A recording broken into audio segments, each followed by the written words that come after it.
জুলাই গণঅভ্যুত্থান দিবসে রাজধানীর সোহরাওয়ার্দী উদ্যানে আয়োজন করা হয়েছে কনসার্ট ফর ডেমোক্রেসি। সেখানে আছেন সহকর্মী মূর্ছনা ঐশী। ঐশী, কনসার্ট কেমন চলছে? মূল আয়োজনটা শুরু হয়েছে কিনা? মানসুর, কনসার্ট ভালোই চলছে।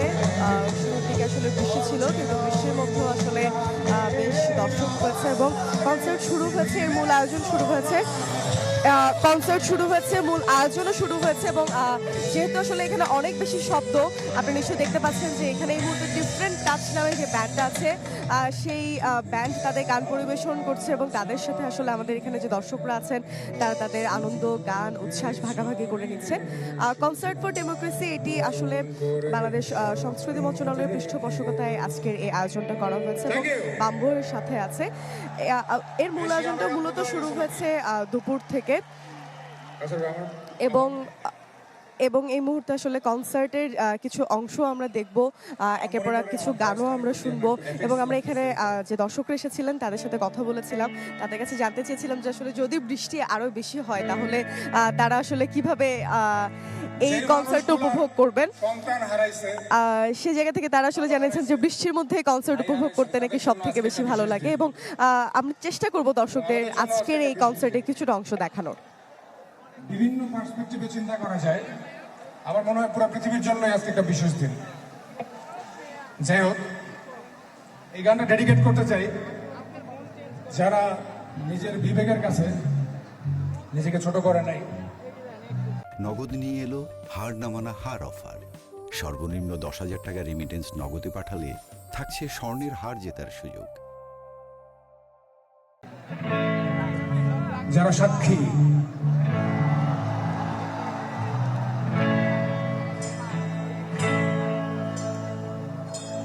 সে দেখো বন্ধু,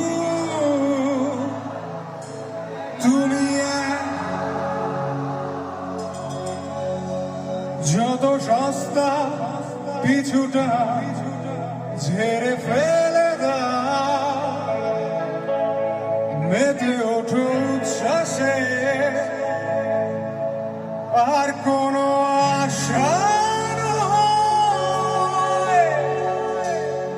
দেখো কুয়াশায় ঝরছে জানালা খুলে দাও।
দর্শক, আমাদের সাথে ঐশী যোগ দিয়েছিলেন সোহরাওয়ার্দী উদ্যান থেকে এবং সেখানে যে কনসার্ট চলছিল তার অংশবিশেষ আপনাদের আমরা দেখালাম।